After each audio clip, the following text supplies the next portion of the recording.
Hello everyone, my name is Anjali Jain and this is my second video on Accountancy Class 12 Chapter 1 Not-for-Profit Organization. In my first video I have given an intro of the chapter and an overview of receipt and payment account. In this class I will be giving an explanation on income and expenditure account. In profit making firm we used to make trading and profit and loss account. Here we will make income and expenditure account. Earlier we used to get net profit. Here it is called surplus of income over expenditure. The meaning is basically same. For net loss it is called excess of expenditure over income. Instead of capital account we call it accumulated fund, and cash book here is called receipts and payments. So today we are going to understand income and expenditure account. I'll quickly read out the definition for you. It is a summary of all items of incomes and expenses which relate to the ongoing accounting year. Here in the first line you can see the words the ongoing accounting year. Ongoing accounting year means current year, मतलब इसी साल में जो भी हुआ है that we will add it. Anything other than that मतलब last year or next year will not be added. And in the second line you can see the words surplus and deficit. Surplus means profit and deficit means a kind of loss.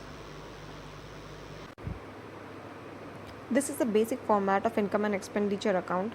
Expenditures are on the left side, incomes are on the right side. I'm showing you the receipt and payment account again. If you see, receipt is in left side. Now here in income and expenditure we will have all the incomes in the right side, which is credit side. So that you have to keep in mind.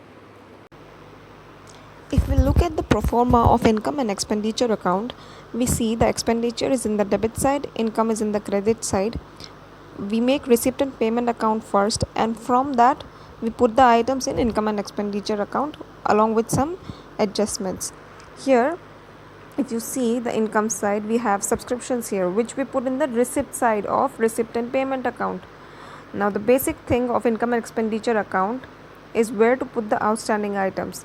Always remember one thing, that anything that is related to the current year will only be added to income and expenditure account. अभी जो भी उससे पहले साल का है या coming year का है, we will not add it in our account. You can see the example here, 2 salaries outstanding at the end of the year, मतलब current year का end, so you will put it. Paid in the previous year for the current year again, put it. Now what is deducted? Outstanding at the beginning of the year. Okay, think about it. If something is outstanding at the beginning of the year, इसका मतलब वो पिछला साल से related है. Suppose we are working for 2020 and in the beginning of the year हमको किसी को पैसा देना था, इसका मतलब it was related to the year 2019. Same way. Again, next one, paid in advance in the previous year for the next year. So it relates to the next year. It doesn't relate to the current year. Don't add it. Instead, deduct it. Same way you can see in every item, anything that is related to the current year, you add it.